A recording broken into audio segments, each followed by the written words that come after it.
Bonjour à tous, j'espère que vous allez bien. Alors en fait, dans cette vidéo, on va parler des pointeurs en langage de programmation C. Alors on va détailler un petit peu, on va donner quelques exercices et solutions et pratiques. Alors durant cette séance, en fait, on va travailler sur le plan suivant. Tout d'abord, on va commencer par adressage de variables.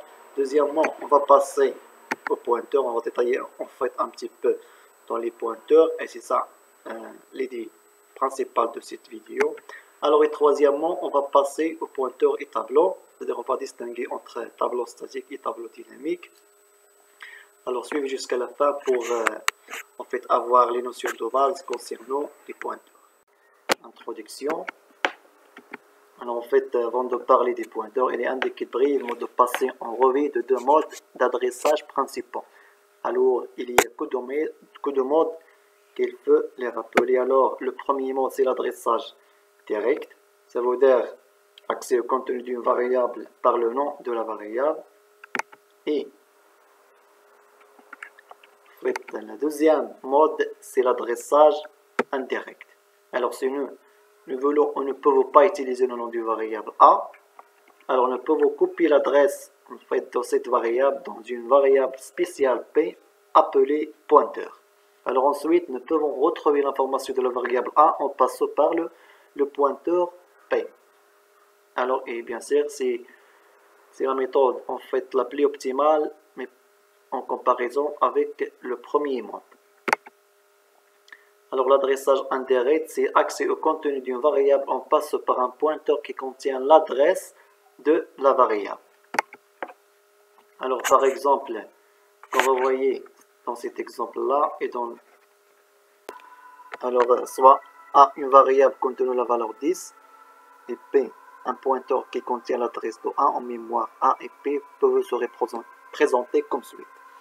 Alors, comme vous voyez, ici, nous avons A qui contient la valeur 10, et l'adresse de A en fait qui est 5C26.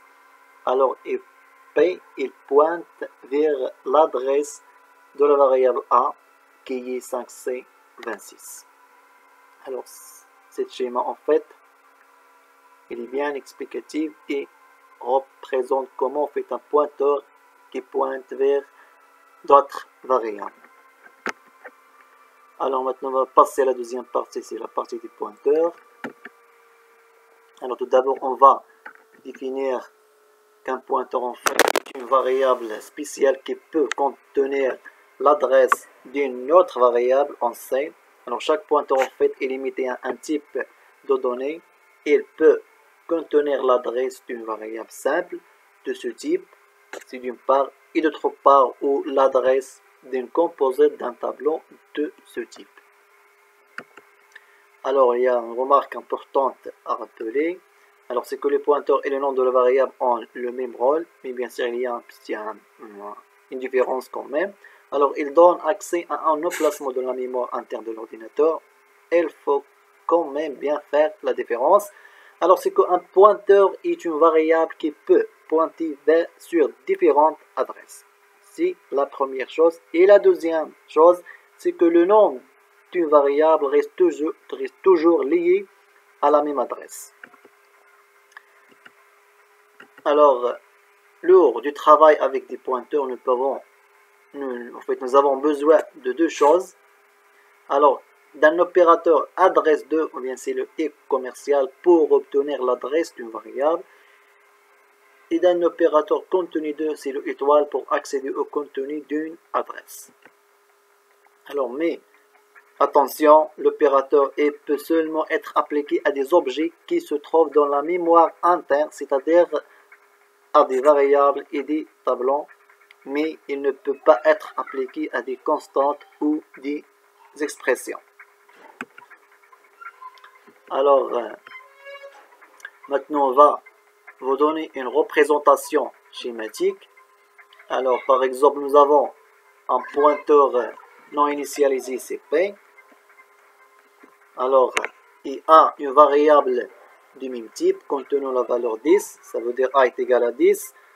Alors, l'instruction P est égale à adresse de A. Ça veut dire affecte l'adresse de la variable A à la variable P, ou bien on peut dire que P pointe sur A. Alors comme vous voyez ici par cette flèche là, que signifie que P pointe sur A. Alors l'opérateur maintenant va parler un petit peu du contenu de, ou bien le étoile. Si étoile, on déclare toujours étoile et non des pointeurs. Alors désigne le contenu de l'adresse référencée par le pointeur, non pointeur. Alors on va voir en fait dans cet exemple, alors soit A une variable contenant la valeur 10, puis une variable contenant par exemple 50, et puis un pointeur non initialisé. Alors d'après les instructions là, alors P est égal et commercial A, ça veut dire P pointe sur A. Et P est égal étoile, B est égal à étoile P, le contenu de A référencé par étoile P est affecté à B. Ça veut dire P, la variable B, est égale à la valeur de A qui est 10. D'accord? Parce qu'il est égal à étoile P et P en fait il pointe sur A. Et étoile P est égal à 20. C'est le contenu de A référencé par P est mise à 20. Alors maintenant, on va en fait voir la déclaration d'un pointeur à le C type. On met type étoile non des pointeurs. Alors par exemple, int étoile P peut être interprété comme suite. Étoile P est du type entier, ou P est un pointeur sur int, sur un entier, ou P peut contenir l'adresse d'une variable du type entier, int. Alors, maintenant on va voir les priorités de étoile et l'adresse. Alors les opérateurs étoile et commercial ont la même priorité que les autres opérateurs, comme nous avons vu dans les vidéos précédentes. Alors la négation par le point d'exclamation, l'incrémentation par plus, la décrémentation par moins. Dans une même expression, les opérateurs unitaires, étoile et commercial, etc. ont évalué de droite à gauche. Alors si un pointeur P pointe sur une variable X, alors étoile P peut être utilisé partout ou non, on peut écrire tout simplement X. Exemple, on va voir un exemple pour clarifier ça. Alors, d'après l'instruction P est égal à l'adresse de X, alors les expressions suivantes sont équivalentes. Alors, Y est égal à étoile P plus 1, alors c'est l'équivalence de Y est égal à X plus 1, tant que P il pointe vers sur X. Ou bien, étoile P est égal à étoile P plus 10, cela signifie que X est égal à X plus 10. Étoile P plus est égal à 2, c'est la même chose que X plus est égal à 2. Alors, plus étoile P, c'est pour incrémenter le pointeur P, alors c'est la même chose que plus X. Et étoile P plus, alors c'est la même chose que X plus. Alors maintenant, on va parler des pointeurs nuls. Alors, c'est l'expression la valeur numérique 0 est utilisée pour indiquer qu'un pointeur ne pointe nulle part. Alors, par exemple, int étoile P est égal à 0. Finalement, les pointeurs sont aussi des variables et peuvent être utilisés comme tels. Soit par exemple, P1 et P2 d'un pointeur c'est entier. Alors, l'affectation P1 est égal à P2, copie le contenu de P1 vers P2, c'est d'une part. Ou bien P1 pointe alors sur le même objet que P2. Alors on va voir en fait d'après ce qu'on va se passer d'après les instructions suivantes. Alors nous avons notre variable A et notre pointeur P qui pointe sur A. Alors A désigne le contenu de A et commercial A désigne l'adresse de A. Et même P désigne l'adresse de A. Alors étoile P désigne le contenu de A. Alors ça veut dire ce sont les deux modes, soit par le nom de la variable A, ou bien par, ça veut dire utilisation des pointeurs. Ou bien en autre, et commercial A désigne l'adresse du pointeur P, et étoile A est illégal puisque A n'est pas un pointeur. Alors ça n'a pas de sens d'écrire étoile A. Alors maintenant, on va faire en fait exercice et solution pour bien maîtriser les pointeurs en langage de programmation C. Alors, on va voir le premier exercice. Alors, on va donner les valeurs de chaque instruction. D'accord? Alors, on va rédiger un tableau pour bien expliquer ça. Alors, en fait, c'est ça notre tableau. Alors, comme vous voyez ici, nous avons A est égal à 1, B est égal à 2 et C est égal à 3. Et lorsqu'on déclare P1 est égal à l'adresse de A, c'est ça, et P2 est égal à l'adresse de C, c'est ça. D'accord, alors on va expliquer ligne par ligne. Alors, concernant la deuxième, alors nous avons étoile P1 est égal à, entre parenthèses, étoile P2 plus. Tout d'abord, ici nous avons affectation plus incrémentation. Puisque nous avons étoile P2 plus. Si on met plus étoile P2, alors nous avons incrémentation puis affectation. Mais ici, on va affecter la valeur de P2 à P1. D'accord? Et plus. C'est-à-dire, après l'affectation, on va incrémenter P2. D'accord? Et puisque P2 pointe sur C, alors comme vous voyez ici, il est incrémenté. Alors, nous avons 3, il est devenu 4.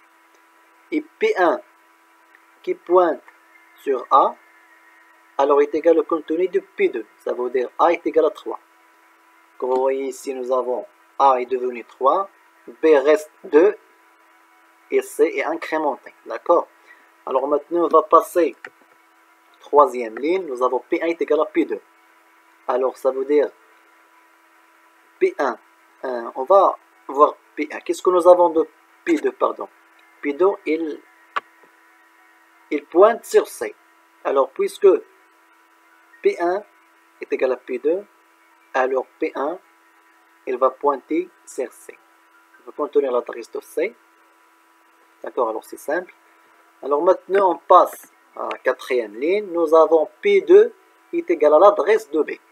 Alors c'est la même chose, nous n'avons rien modifié que ici P2 est égal à l'adresse de B. Alors c'est ça.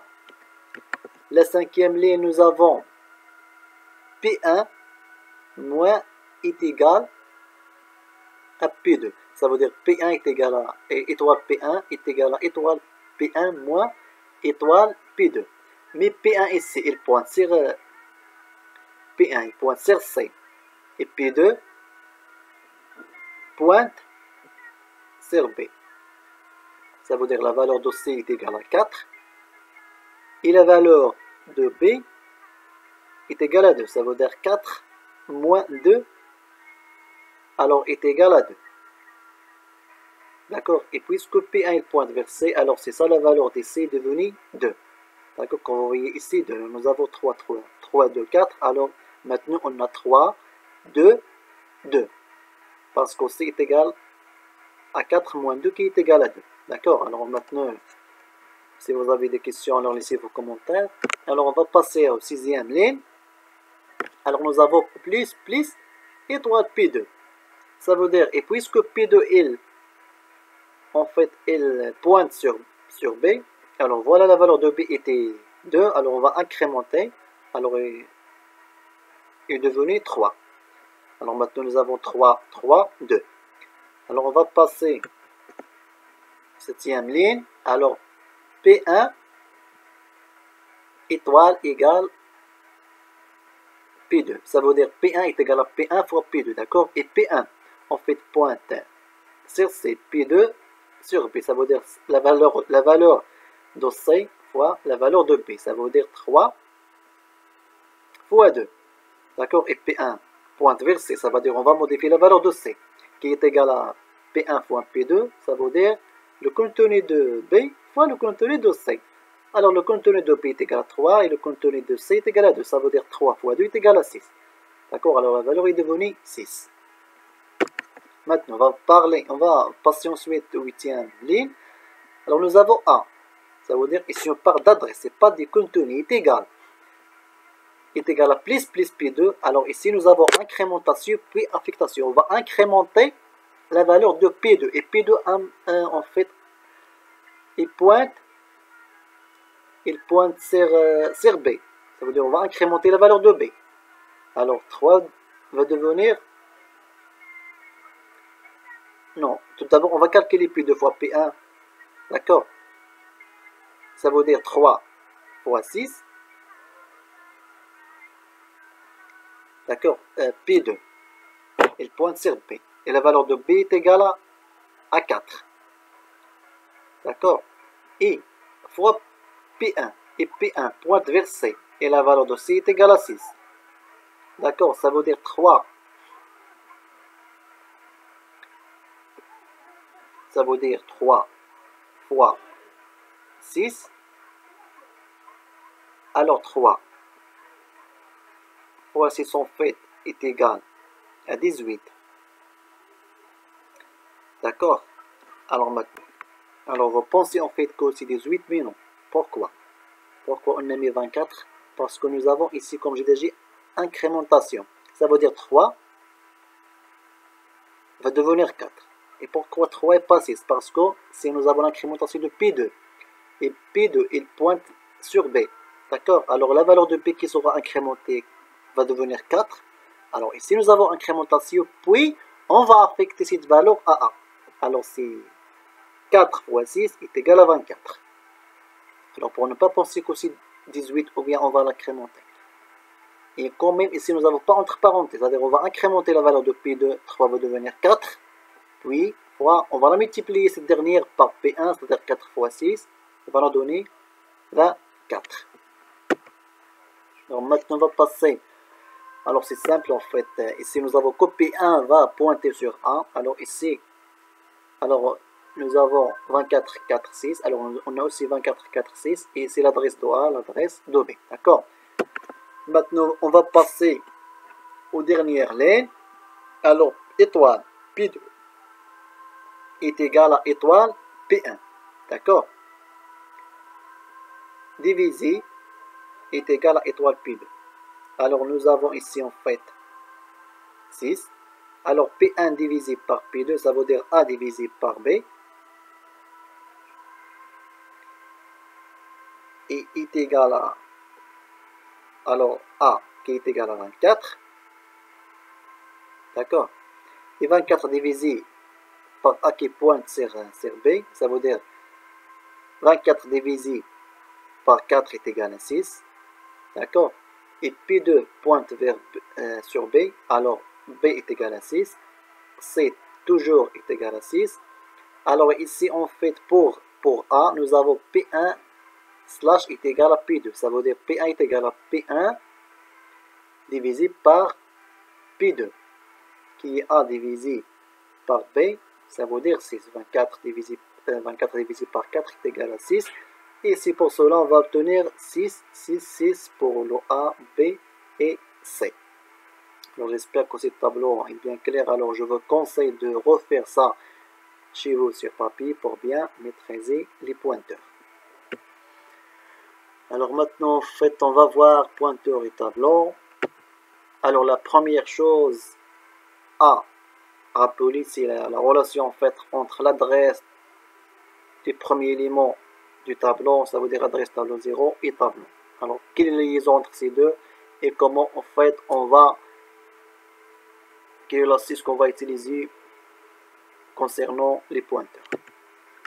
Alors en fait le nom d'un tableau représente l'adresse de son premier élément et c'est ça la phrase qu'il faut bien rappeler, c'est que lorsqu'on met par exemple tableau comme ça, alors cela signifie que cette déclaration elle représente l'adresse de son premier élément, d'accord? Puisqu'un tableau il contient plusieurs éléments, ça veut dire qu'il suffit de pointer sur le premier élément et ça devient facile, d'accord?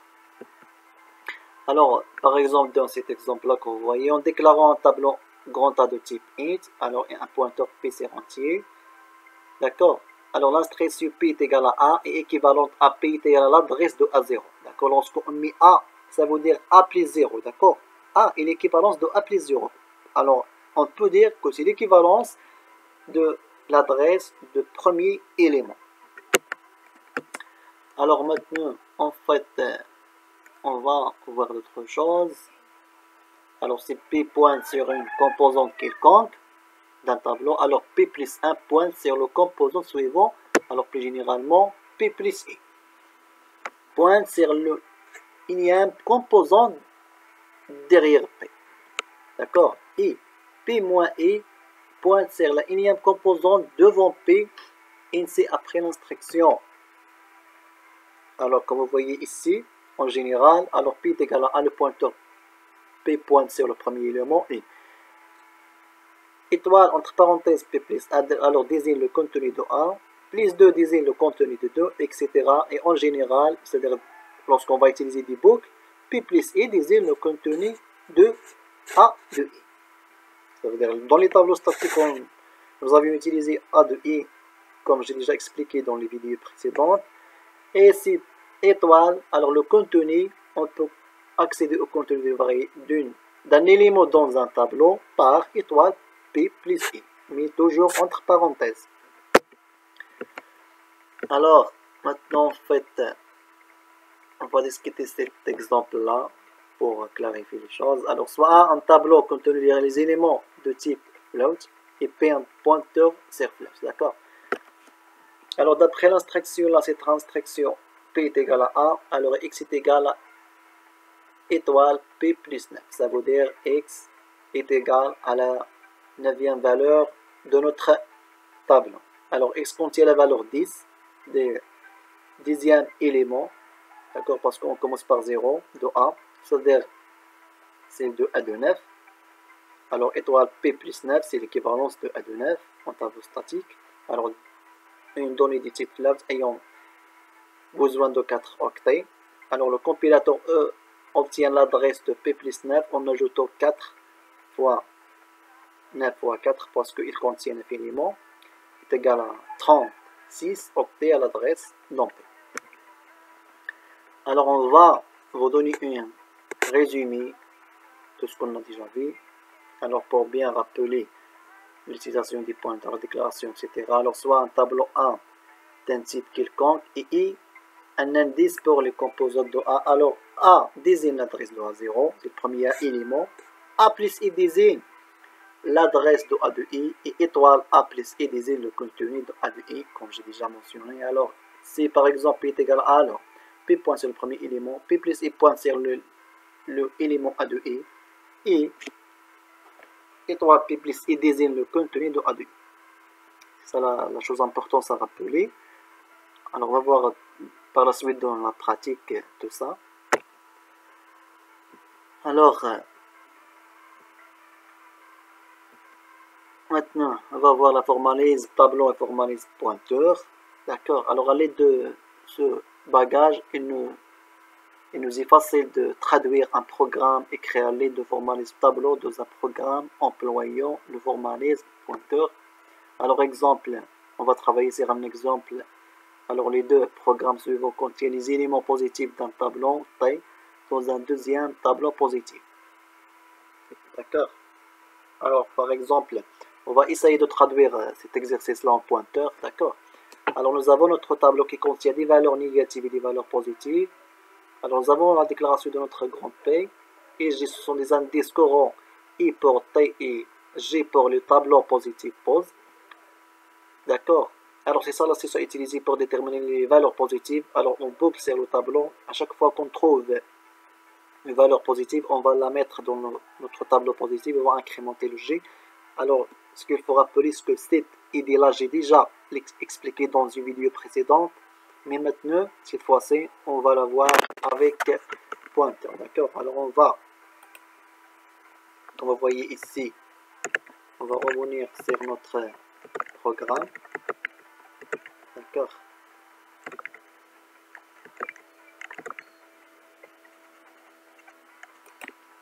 Alors, comme vous voyez ici, on va modifier dans notre programme. Alors, j'ai fait copier-coller, mais ici seulement, j'ai ajouté cette partie-là. C'est-à-dire, on va afficher notre tableau tout d'abord qui contient les valeurs négatives et les valeurs positives. D'accord.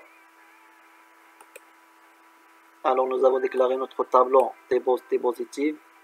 D'accord. Et c'est pour parcourir notre tableau, c'est-à-dire le nombre des valeurs positives nous avons initialisé ça par 0.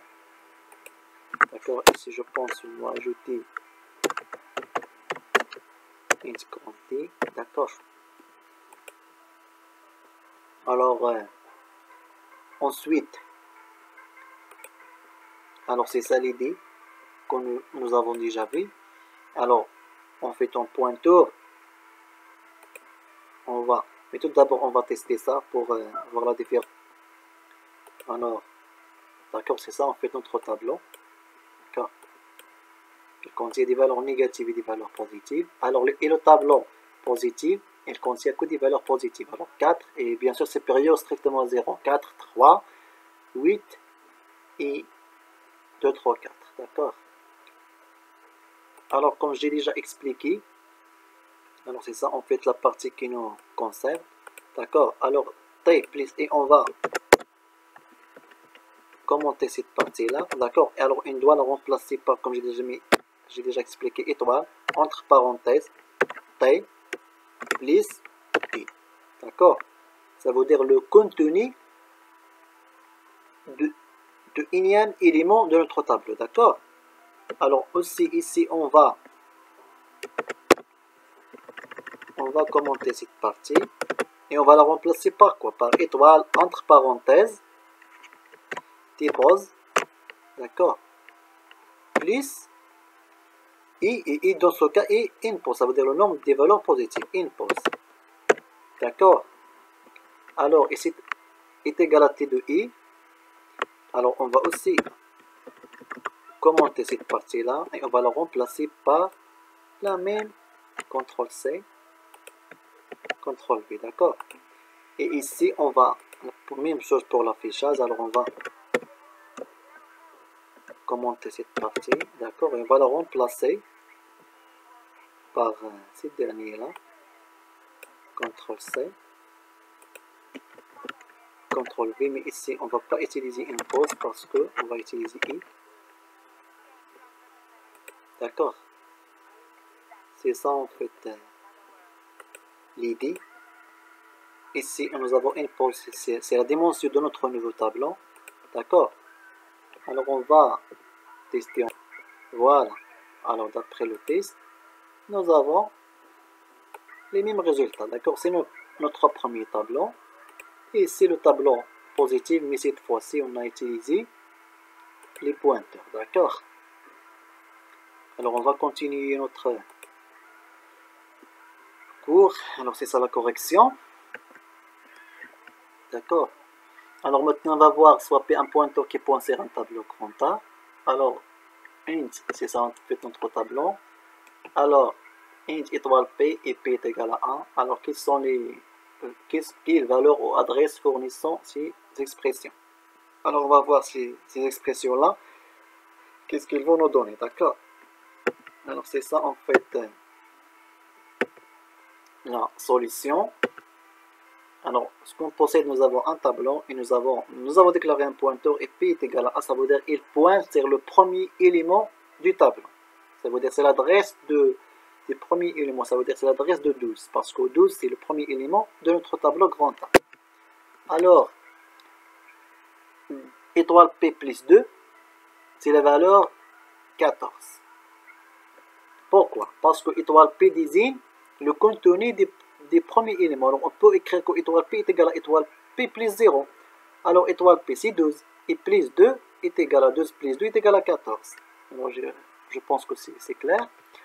Alors, la deuxième, c'est étoile P plus 2. C'est simple. C'est le contenu des deuxième et troisième éléments du tableau. Parce qu'on commence par 0. Alors, le premier élément, c'est 12. Le deuxième, c'est 23. Et le troisième, c'est 34. Alors, c'est la valeur 34.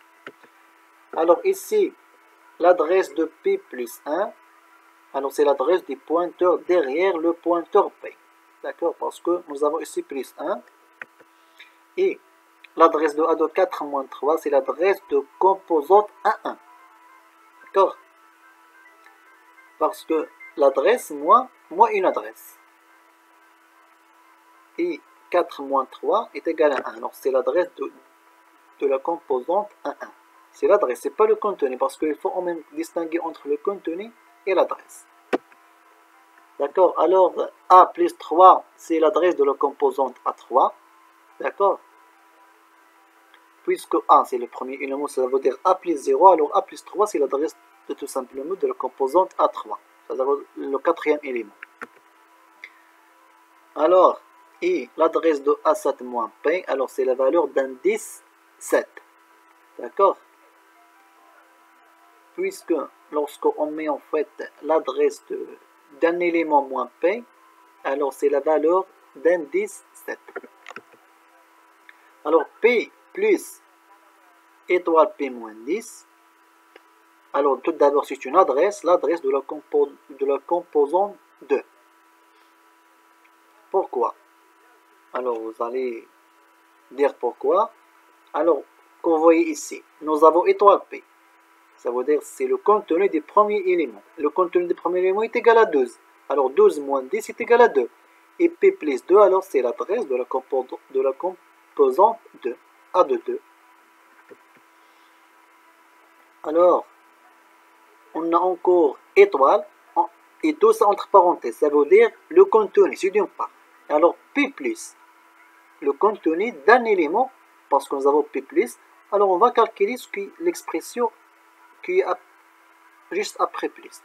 Alors nous avons étoile, entre parenthèses, P plus 8, ça veut dire le huitième élément, moins A de 7, ça veut dire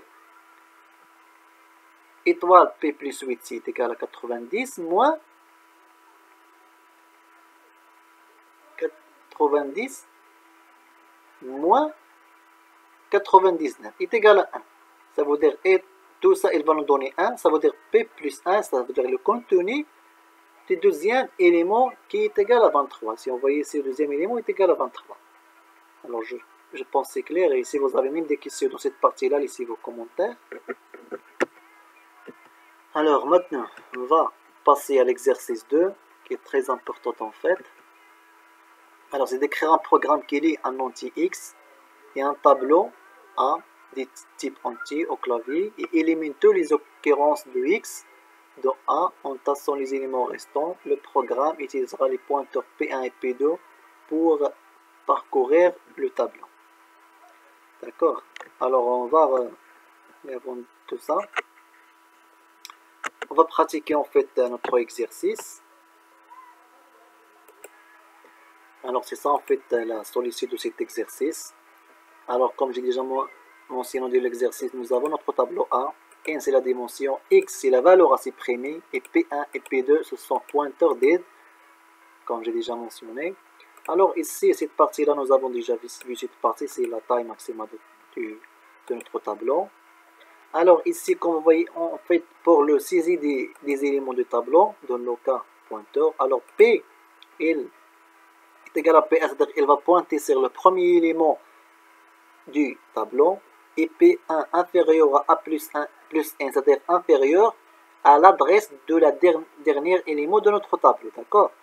Et cette pointeur-là sera incrémentée pour passer aux éléments suivants, d'accord? Alors on va demander à l'utilisateur d'entrer par exemple l'élément P-E, ça veut dire 0, puisque P est égal à 1, ça veut dire P1, c'est comme P1 moins P est égal à 0, et sera incrémenté.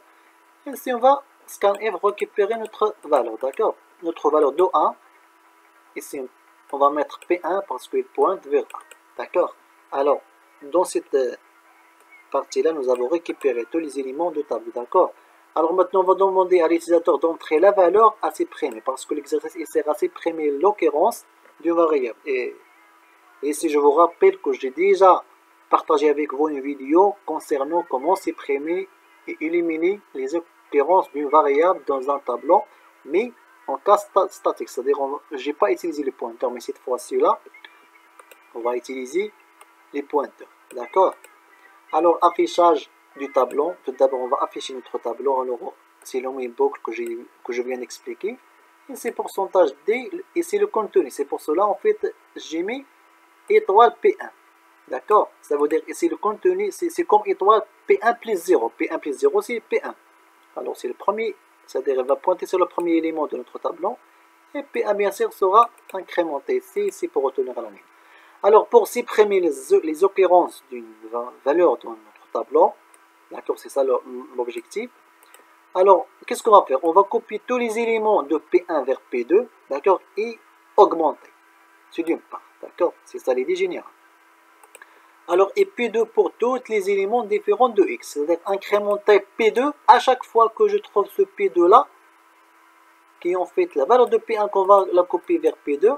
À chaque fois que je trouve P2 différent de X, c'est-à-dire je dois incrémenter. Et puisque j'ai incrémenté, ça veut dire que je n'ai pas pris en considération la valeur X. Il sera bien sûr supprimé, d'accord? Alors c'est ça en fait, on va boucler sur notre tableau comme je viens d'expliquer. Alors P2 est égal à P1, ça veut dire que j'ai copié tous les éléments de P1 vers P2. D'accord? Alors if, c'est-à-dire à chaque fois que je trouve ce P2 différent de X, c'est-à-dire la valeur à supprimer, on va incrémenter notre P2 pour éliminer cette valeur-là. Alors, dans ce cas, la nouvelle dimension de notre tableau, nouveau tableau est égale à P2. Parce qu'il est incrémenté ici, à chaque fois je trouve, cette valeur est différente de 0. D'accord? Alors, l'édition du résultat, alors c'est que l'affichage. Alors, j'ai déjà expliqué cette partie. Alors ici, print et pourcentage D, P1. D'accord? Alors, on va tester notre programme et on va voir. Voilà, dimension du tableau par exemple, on va entrer 5 éléments, d'accord? Élément 0 par exemple, 2. Pardon, j'ai tapé je pense 2 fois, on va refaire. Alors par exemple, 1, par exemple 5 éléments, d'accord?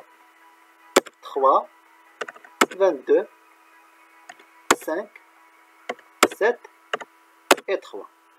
Alors ici, introduire l'élément X à éliminer du tableau, c'est-à-dire l'élément à supprimer. Par exemple, on va supprimer 3.